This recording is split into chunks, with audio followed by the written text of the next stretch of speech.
Stai pensando di acquistare una Fiat 500 d'epoca ma hai paura di prendere un rottame? In questo video cercherò di darti qualche consiglio per evitare le fregature. Noi di Delitto Classics offriamo già alcune garanzie, la garanzia di un anno sulle auto, la garanzia soddisfatto rimborsati, ma principalmente abbiamo sviluppato un sistema di 120 controlli che ci permette di avere un controllo di qualità delle auto, sia quelle che vendiamo in conto vendita sia quelle che poi andiamo a restaurare. È proprio da questo controllo che ho estrapolato alcune delle verifiche che puoi fare anche tu senza particolari strumentazioni. Quando chiedete informazioni sulla Fiat 500 che state acquistando, pretendete la massima trasparenza a chi vi sta vendendo l'auto. Una cosa di cui vado molto orgoglioso, ad esempio, è il fatto di essere stati in grado di mettere a punto un'app che permette di seguire gli aggiornamenti del restauro della propria Fiat 500 direttamente sul cellulare, praticamente in tempo reale. Per noi era necessario trovare una soluzione, perché abbiamo comunque clienti sparsi in tutta Europa, USA, Australia ed Emirati Arabi, quindi sarebbe impossibile per i nostri clienti venire a visionare periodicamente i lavori sulle auto, e quindi con quest'app siamo riusciti a superare, diciamo, questo ostacolo e a dare molta trasparenza sui lavori che andiamo ad eseguire, che è la cosa principale. Poi che tu stia acquistando la tua Fiat 500 da un venditore professionale o da un venditore privato, effettua sempre queste verifiche che andremo a vedere adesso. Altra cosa che devi fare è quella di chiedere sempre le foto del restauro. Se stai acquistando un'auto venduta come auto restaurata, ci deve essere una testimonianza del restauro. Se non ci sono le foto, trai le tue conclusioni. Il discorso è molto semplice: tu spenderesti un mucchio di soldi e un mucchio di tempo per un restauro senza fare neanche una foto? Se non puoi andare a visionare le Fiat 500 di persona, chiedi al venditore di effettuare le verifiche per conto tuo e fatti mandare il video, o meglio ancora fai una videochiamata. Se preferisci puoi contattarci e usufruire del nostro servizio di consulenza all'acquisto e saremo noi ad eseguire 120 controlli per te, fornendoti poi tutta la documentazione. Ma arriviamo direttamente al succo del discorso. Perché sei qui oggi a vedere questo video? Perché vuoi capire quali sono le verifiche che devi fare se devi andare a prendere una Fiat 500. Allora, partiamo subito. La prima cosa da controllare è il numero di telaio. Prendi il libretto, fatti mandare la foto del libretto, e poi verifica che il numero di telaio sul libretto sia identico a quello che troverai all'interno dell'auto. Lo vediamo subito. Bisogna aprire il cofano e andare a vedere il numero di serie che è presente in questa zona della Fiat 500. L'altra verifica che devi fare è il controllo visivo della verniciatura della carrozzeria. Controlla se la vernice è lucida, se è uniforme, se è presente imperfezioni tipo buccia d'arancia, se ci sono delle bolle o se c'è presenza di ruggine. Fatti un giro intorno all'auto e controlla che la verniciatura, la carrozzeria sia almeno all'occhio, alla vista, sia in buone condizioni. Altra cosa che devi fare è controllare che non ci sia troppo stucco. Come facciamo a vedere se è stato utilizzato troppo stucco o meno? Semplicemente andando a prendere una calamita di quelle che si attaccano sul frigorifero. Probabilmente c'è qualche calamita che è caduta e si è rotta e quindi ti è rimasta solo la calamita senza più il souvenir. Prendila, avvolgila con un po' di nastro di carta gommata per due motivi: uno, per evitare di graffiare la carrozzeria, e due, per cercare di creare un po' di spessore in più in modo da rendere meno potente l'effetto magnetico. Una volta che hai fatto questo, devi semplicemente iniziare a controllare le zone dove è più semplice trovare dello stucco, quindi la parte inferiore dei parafanghi, e te la giri tutta l'auto.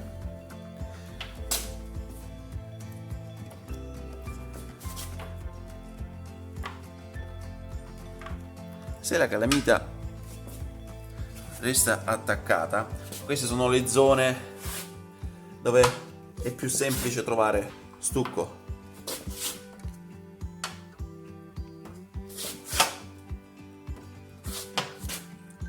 Controlla anche la parte bassa dello sportello. Questa è anche un'altra zona dove puoi trovare dello stucco. Facciamo questo lavoro. Fin quando rimane attaccata vuol dire che stucco non ce n'è. Ecco qui. Vediamo anche qui.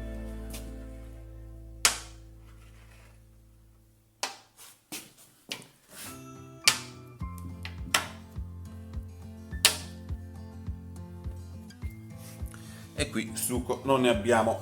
Altra zona che conviene sempre controllare è questa qui.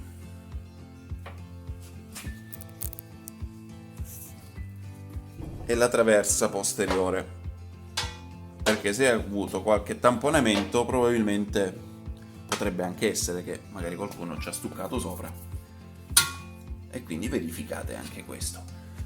Fate la stessa cosa poi dall'altro lato. Se la calamita rimane attaccata vuol dire che stucco non ce n'è, o comunque c'è una quantità ragionevole di stucco. Non è stata sostituita la lamiera con stucco.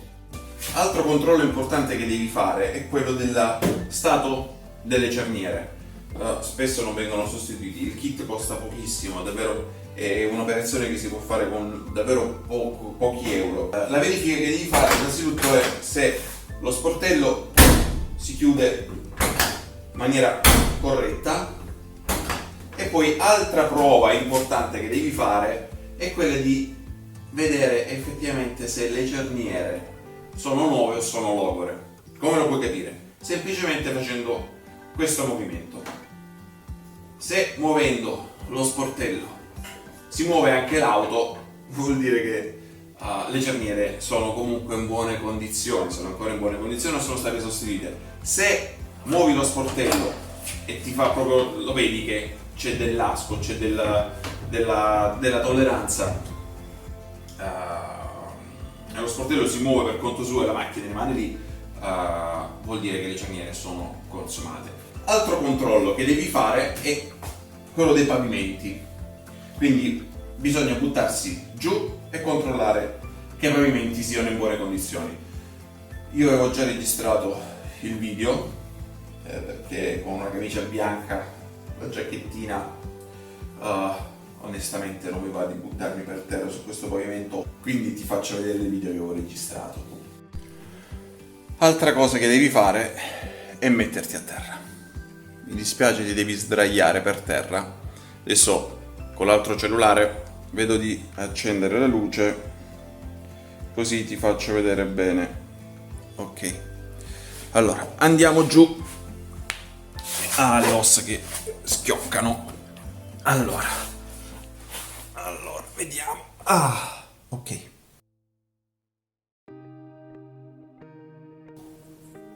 Se il fondo è in queste condizioni vuol dire che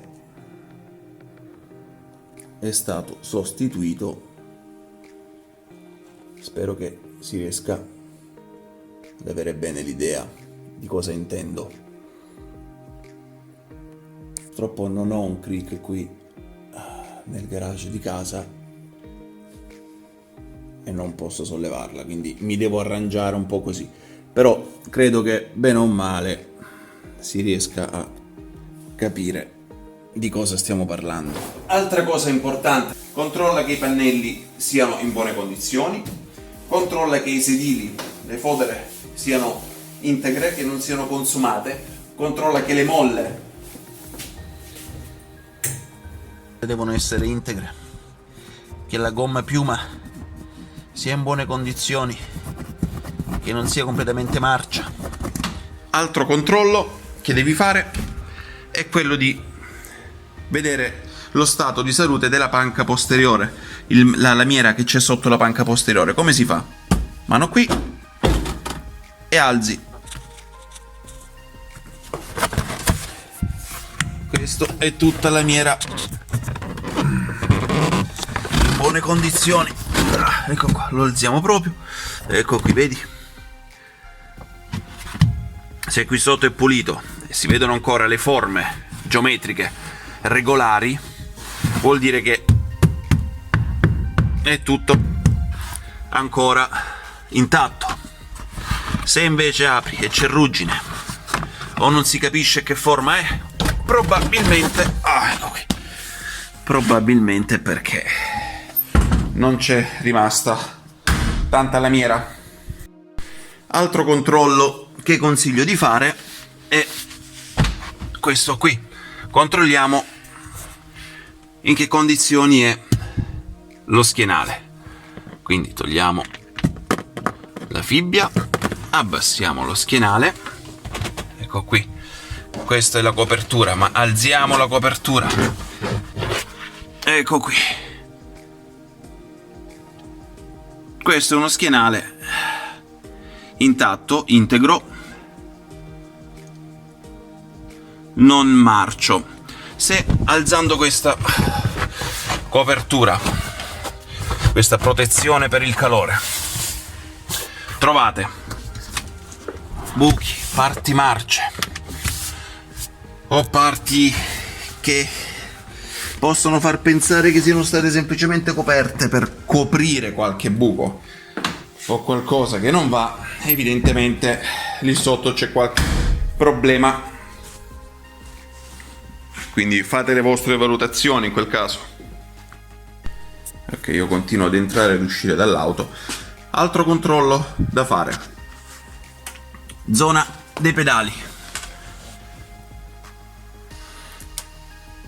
Verificate che sia tutto come al solito, non dico pulito come in questo caso, ma almeno integro.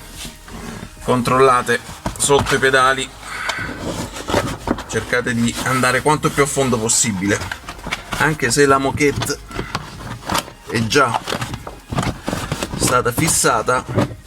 Se il proprietario non se la prende a male e non vi blocca, vi dice fermo, non mi distruggere l'auto, tu cerca di fare questo lavoro, smonta praticamente la macchina e controlla che qui sotto non ci siano parti arrugginite, buchi, parti marce. Controlla tutte le parti nascoste, non tralasciare niente, perché proprio le cose non è quello che si vede a prima vista che ti deve preoccupare, è quello che non si vede che deve farti paura, perché sotto potresti trovare qualcosa che non avresti mai potuto immaginare e che voi umani non avrete mai, non avreste mai potuto immaginare. Poi glielo rimetti a posto così il proprietario non ci rimane male. Altro controllo che devi fare è il vano batteria. Qui ho tolto la ruota di scorta, manca ancora la fibbia, che non abbiamo ancora finito di montare gli ultimi dettagli, ma già da qui tu puoi vedere che in questa zona la lamiera è in buone condizioni, è nuova. Stessa cosa dovresti fare qui sotto la batteria, perché qui l'acido della batteria spesso va a corrodere, quindi verifica, metti la mano, se puoi togli la batteria e controlla che sia tutto a posto. Ecco, io spero di farti capire bene, di farti vedere bene. Allora, il controllo che va fatto è questo. Questo è quello che dovresti trovare: un bordo netto, quanto più pulito possibile. Io spero di riuscire, vediamo un po' se riesco, perché la zona non è che sia proprio semplice, però vorrei farti capire un attimo. Quando metti le mani, vedi, devi vedere che qui è tutto bello pulito, il bordo è lineare, ci puoi mettere la mano dentro perché le saldature sono state fatte in maniera adeguata. Controlla anche lo stato del vano motore, controlla il motore, se è pulito, se c'è presenza di di olio, di grasso, di sporcizia se il motore è pulito. Controllalo prima da qui, poi dopo mettiti sotto e controlla anche da sotto la coppa dell'olio, dopo la vediamo. Controlla il vano motore, che sia pulito. Controlla, come dicevamo, il motore, la coppa dell'olio, vediamo dov'è, eccola qui, che non ci siano perdite di olio. Passa la mano per capire se c'è perdita di olio. Altra cosa, controlla che ci sia olio. Non vorrei che magari vai a controllare una perdita di olio, dici ma non c'è perdita di olio, magari non c'è proprio olio nel motore. Non dare mai nulla per scontato, ecco, questo è il messaggio che voglio mandarti. Controlla che le maniglie funzionino sia dall'esterno che dall'interno, quindi chiudiamo. Ok, abbassa il vetro.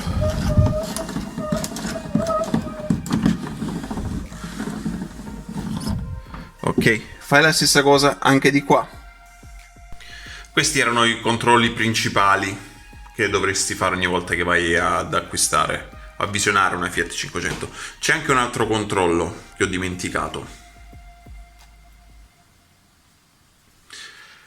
però avevo già fatto un video in passato, quindi lo vado a recuperare e te lo metto il video adesso. Una prova importante che devi fare è quella di verificare lo stato di salute dei fuselli. Questo perché è importante? Perché la stabilità della Fiat 500 dipende dallo stato di salute dei fuselli. Un modo molto semplice per poterlo verificare è quello di afferrare la ruota e tirare in questo modo.